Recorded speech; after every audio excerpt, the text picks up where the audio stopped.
This is The Healthy Healer, where true voice is your medicine. This is where we help doctors and other healers navigate through the challenging times by learning from the best minds in the healing industry. Laugh, cry, and be surprised. It's entertainment, education, and inspiration so you can continue to be the unique and amazing healer you were destined to be. Welcome to humanity. Welcome to The Healthy Healer with Dr. Fred. Hello, everyone. It's Dr. Fred, and welcome to another amazing episode of The Healthy Healer. So today we have an amazing guest, and this is somebody who has been doing things a little bit differently than most for a little while. And one thing she's done is she's written a recent book that she's very excited about that we're going to introduce you to. And another thing she's done is that she's been a naturopathic healer and has been in the human potential field for a long time. In fact, at the age of 12, Rita Louise became fascinated with the concept of extrasensory perception. And this is something that has lasted for a long time, like the rest of her life. After years of lots of intense study, she has really found herself as a healer of the utmost importance and really bringing forth a whole concept of applied energetic. So without further ado, I'm going to introduce you to today's wonderful guest. It's Dr. Rita Louise. Rita, thank you for being here. Thanks for having me, Dr. Fred. Yeah, it's really great. So what I know about, when you were 12 in ESP was this great dude named Kreskin. So is that the dude that got you all excited about this stuff? Because I loved that guy when I was 12. Yeah. And I'm wondering if that's So I had a 1973 autographed picture of Kreskin and actually got to see him perform live. And he was amazing. And I got the mind meld from him. Yeah. I got to go up on stage with Kreskin because he brought people up. Yeah, from the right. I was like going crazy, and it's like bucket list item, total bucket list item. But yes, Kreskin. So he was the main dude back then for sure. And then, of course, there was Johnny Carson pulling off that stuff as well. He was, what was that guy called? The Swami or something like that. Yeah, I don't remember. But at the same time, there was a TV series called The Sixth Sense, starring Henry Collins, who had ESP and was a college professor. And Kreskin in that show, I was all about it. Yeah, exactly. So we are contemporaries back in the day. And I remember really being enthralled with the whole Kreskin thing. And in some ways, I'd have to say he was a little bit of a role model for me as well. I'm not sure that I didn't go into mind thinking and being a psychiatrist on some factors on the heels of my being just completely inspired and blown away by the magic of who that Kreskin guy was. So yeah, really fantastic. Say a little more about what impact it had on you back in the day, or whatever it was that you were just about to say that I interrupted with you. No, I'll just move on because I could talk about Kreskin for forever, I swear. So it's interesting because people sit there and they're trying to search for what they're going to be when they grow up. Yeah. And I had this realization fairly recently that I've had two loves in my life. I wanted to be an archaeologist prior to wanting to do the ESP psychic work. And in 8th grade, I had to write a term paper about this career. It was a year-long term paper. And part of it was, if you really wanted to have any clout in the archaeology field, you had to have a PhD. So I let it go. Because you had to have a PhD, but now I have a PhD. But I ended up writing 2 books on ancient mysteries and mythology and how they play out in human culture and human origin. So pretty much that's been my life, looking at art and art history and doing intuitive work with people and studying that. And I love it. And I'm satisfied. Yeah, so that's fantastic that you're at a space where it's working for you. Tell us a little bit more about how it all got birthed and what has been the evolution from back in the day of Kreskin to who Rita Louise is now, and even through your books and through your finding. What is it that PhD, what led to the PhD, and what from the PhD has allowed you to become an effective, if not unique, practitioner of the Sixth Sense? Sure. So there was the interest in the whole ESP psychic thing. Contemporary people use intuition, psychic stuff. And so Starting at 12, I was always a nonfiction reader. So even in my archaeology, anthropology days, I going to the La Brea Tar Pits was like a bucket list item when I was in fifth grade because I read all nonfiction textbooks. And so I moved from one stack in the library to a different stack. But it was the 60s and Carlos Castaneda, and there was just all this Ram Dass. There was just all this new thought. I just followed along with that. I have this huge library of stuff. And one of the things in Autobiography of a Yogi, he Yeah. suggests that if you become enlightened, psychic abilities are a byproduct of enlightenment. So my goal was to become enlightened. And so I knew I was more enlightened than a lot of my friends, but I still didn't have this mystical gift that I was in search of. Years go by, lots of studying. I know all this stuff, and finally found the Berkeley Psychic Institute, which is in California, started studying with them, and discovered after being in their program for 3 weeks that I had been very intuitive my whole life, and nobody ever connected the dots like, you're a doctor, so I'm just going to say this. So when you walk up to someone that you know and they have a little Band-Aid on the top of their head, and I thought he had a zit and he put a Band-Aid on it, and you look in their face and go, where were you yesterday? Having them check for a brain tumor. And that was where they were the day before. Oops. Yeah. And so it took all of these experiences that I had in the past and said, oh, you were doing that since you were a little kid, but didn't realize that if you do these things, it means you have an intuitive gift. So anyway, finish at the Berkeley Psychic Institute. And one of the things that I found when you do this kind of work, and my girlfriend coined the term, you have different channels. So some people talk to dead people. I don't like talking to dead people. I don't talk to dead people. And so No. the channel that worked for me best was finding people's health concerns. So they would sit down, I would do some energy work on them, and I'm like, oh, hysterectomy or cesarean, because they would have a little cut of the energy in their lower abdomen. And I was always finding stuff. And the next question would always be, but what can I do about it? And I had nothing, which led me to go back to school, get my degree as a naturopath, and then my PhD in natural health counseling, where my focus was on how our thoughts and emotions affect our health. Because I'm a firm believer that there is always some toxic thought or limiting emotion that precedes a chronic illness. Because I was always finding it. It's, oh, yeah, when you were a kid, there was this issue and it left you feeling this way. And that's what caused this to manifest. But even with giving them that piece of information, I never, like, okay, again, what can I do about it? Now I at least can offer holistic guidance and support for them. But continuing on, I like to keep busy. I like to have projects. I'm very goal oriented. And so if there's something that I find interesting, then I just start looking it up and researching it. And so that's where my books have come from.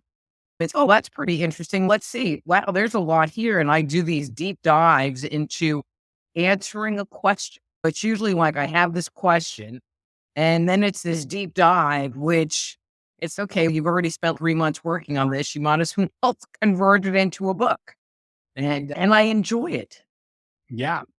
That's fantastic. I imagine that this outbreak of the information age, and I just remembered it was Carson was Carnac. Yeah. And what I remember, or what I'm wondering about with this information revolution, just with the internet, but not only now with the internet, but with artificial intelligence and the capacity to get information available to us about anything instantly, like literally without, at a speed and a capacity that we've never experienced before.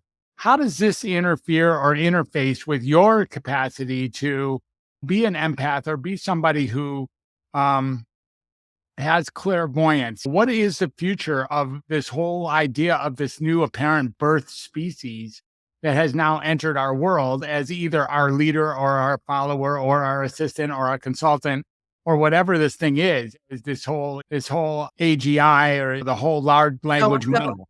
So I'm just going to use a very pat answer, but then I'm going to add on to it in a different way. That whole thing makes my little conspiracy theory mind go crazy.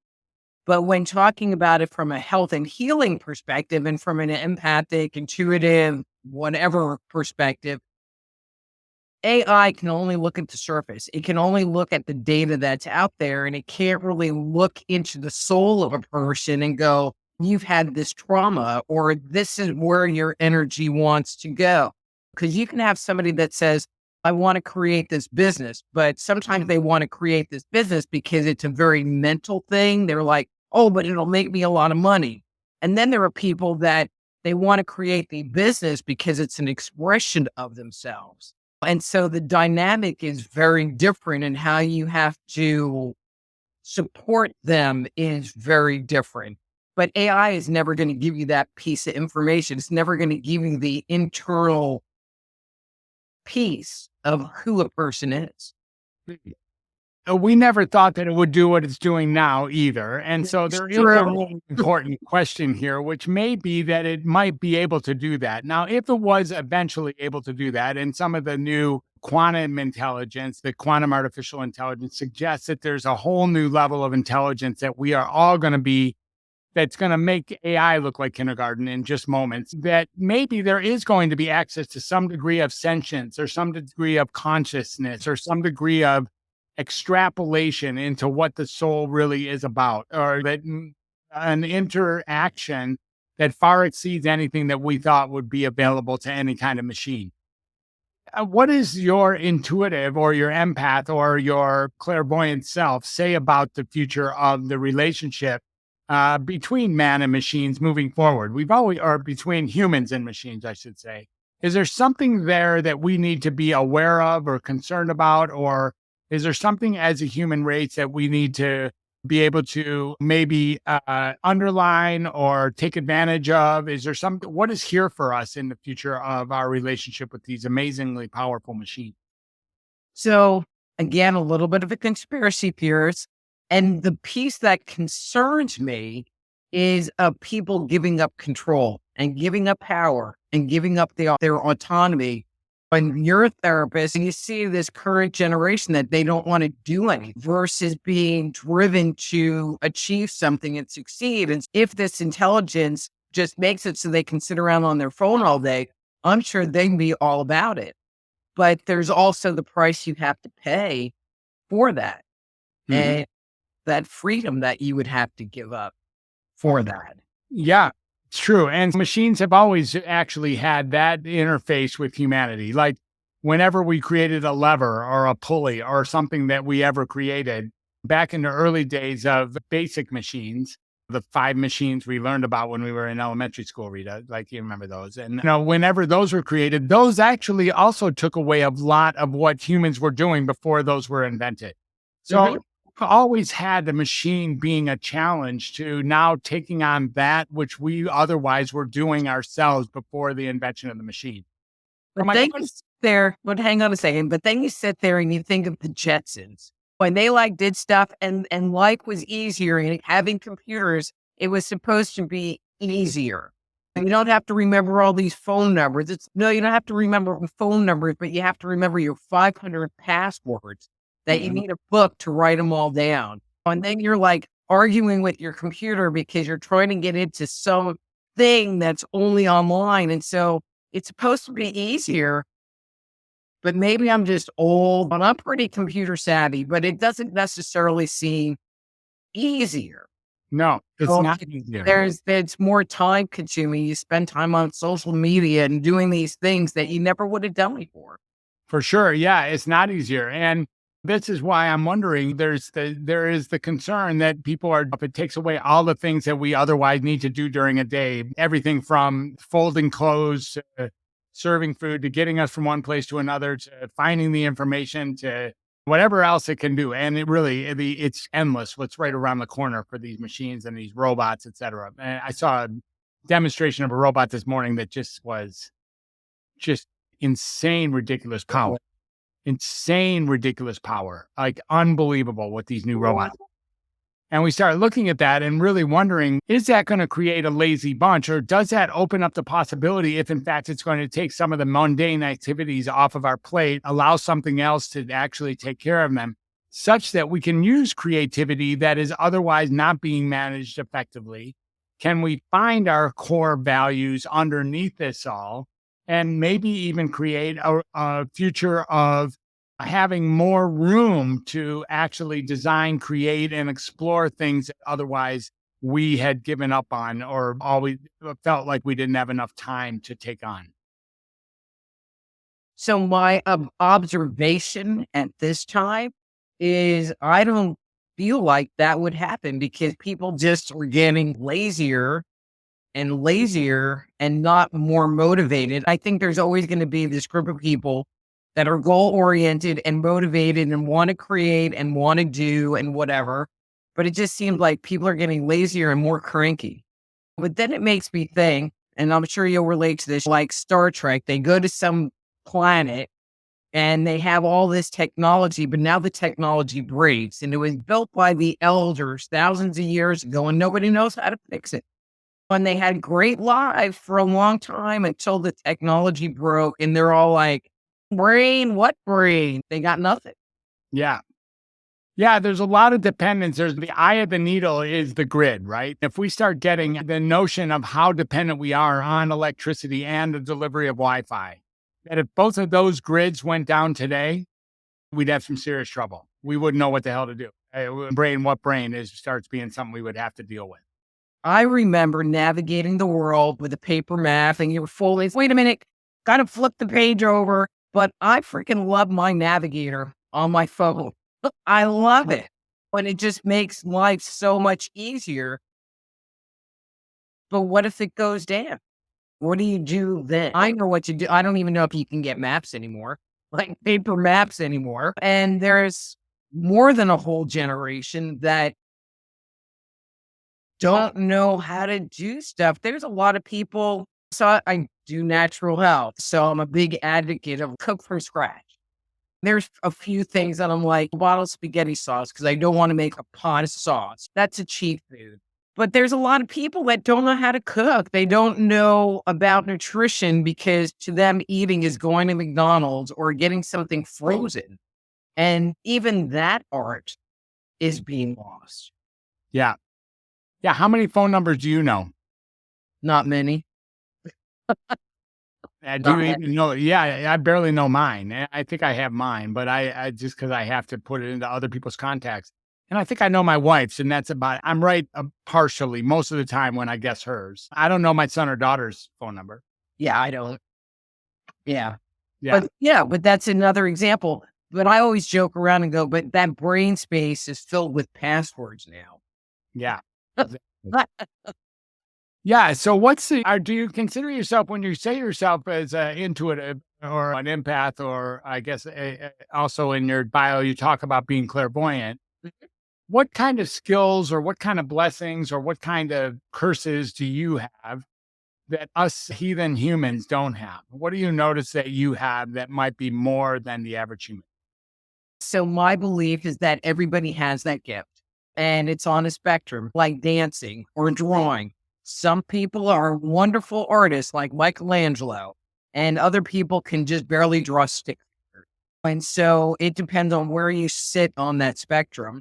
I think because I came into this life this way, it's on some levels, on a visual level, it's pretty easy for me to turn off. So I don't see people walking, their oars walking around, and I'm not eavesdropping on them and like intuitively eavesdropping on them because I don't. I joke around and go, I have to put my little psychic glasses on, and that's how I will tune into you. But on a feeling level, on an empathic level, it's really challenging to shut it off. And so you go somewhere. One of the things that I'm challenged with is I get overloaded. I always joke around that Walmart is the worst. It's like I can go in with a list, and if I leave with half the list, and I have to put blinders on and just, okay, dog food aisle, go dog food aisle. And then get out of there in 15 minutes because then I start getting really cranky. Mhm. Yeah. And people are like, how do you block it? It's so you can intercept it, but you can't because it's just receiving, you know. And do you do your work online now? Is that how you meet people? Is it, or is much of it still being done in person? All of my work is done online. So I used to live in the Dallas Metroplex, and now I live in Podunk, Texas. And so there's nobody that lived next to me to have an in-person client. So all of my work is by phone or by Skype. Mhm. And to be honest with you, I like it because I'm really sensitive. And so having them be over there makes it so that I'm not picking up their emotional energy. So it's just better for me. And by the way, is the name of your city actually Podunk? No, it's not. Okay, I just want to make sure. Texas seems like it would be the state where Podunk really is. I didn't know.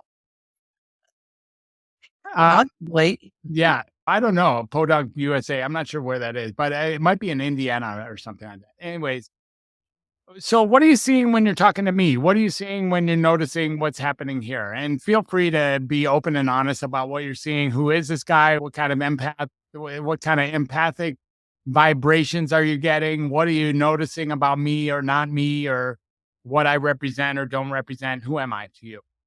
And I'm just looking at your energy, and I don't know that you really want me to say this out loud, but I'm just going to. So I feel like you have, you're probably going to like this, that you have some insecurity that you are working with having it be okay. I just sense this nervous energy, and it might be because you're doing this live stream and you're just not that comfortable doing it yet.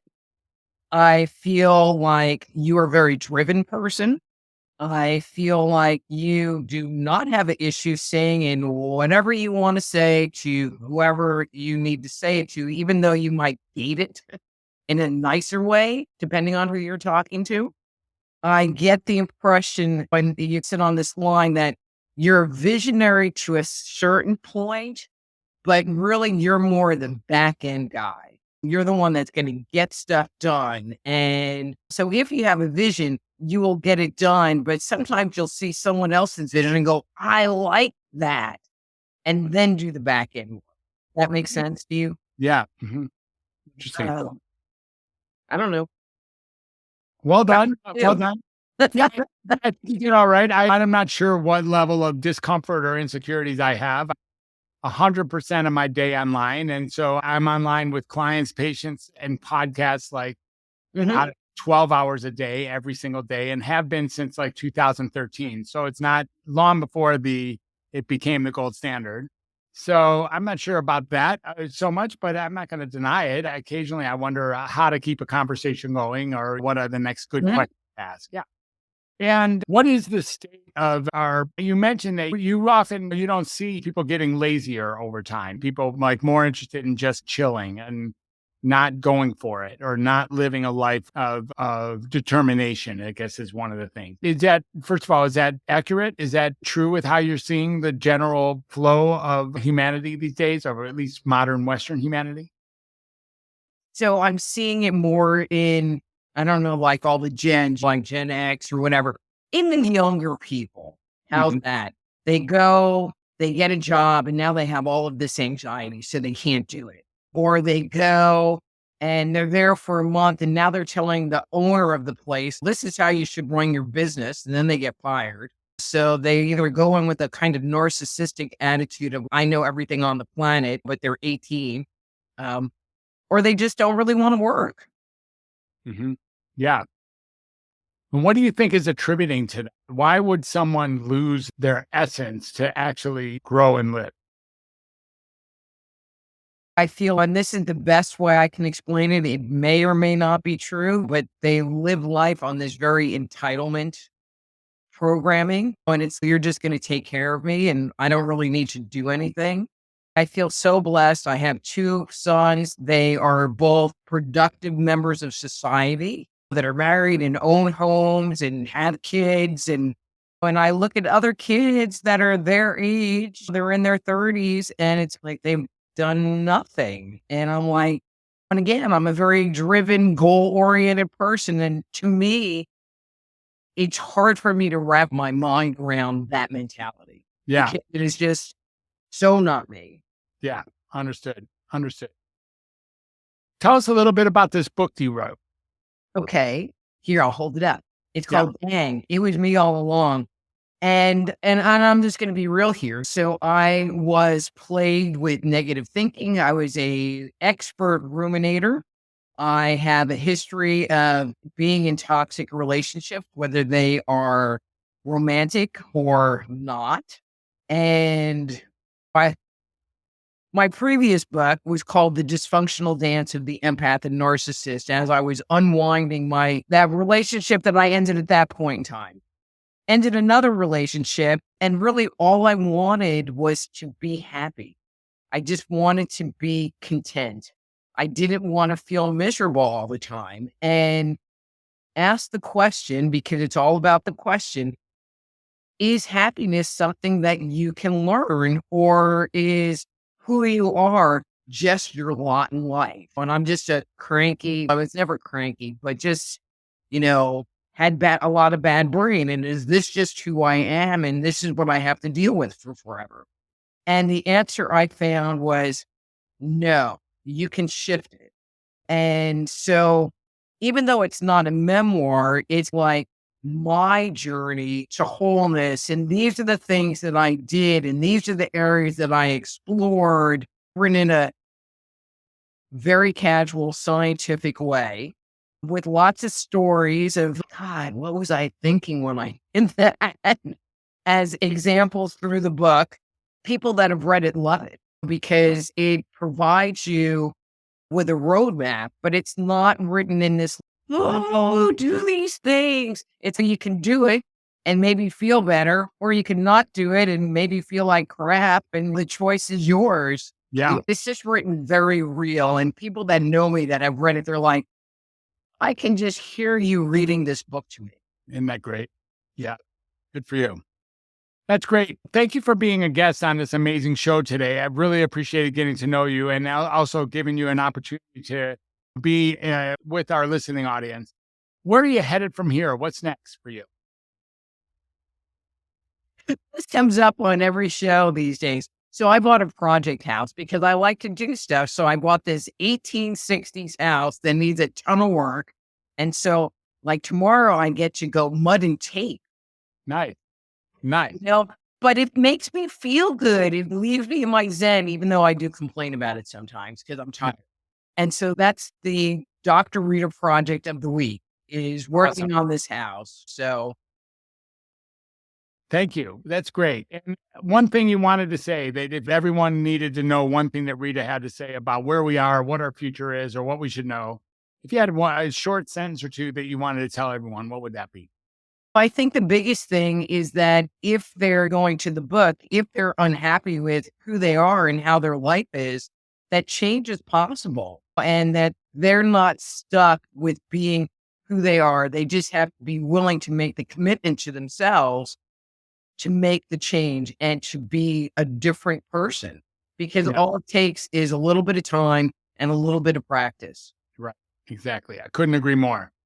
Dr. Louise, thank you so much for being here. It's been a deep pleasure and honor, and really a privilege to meet you and to share you with our audience. And I hope you had a good time as well. And I look forward to our future content. Thanks for being here. Thanks, Dr. Fred. You're welcome. And bye for now, everyone. We'll catch you on the flip side.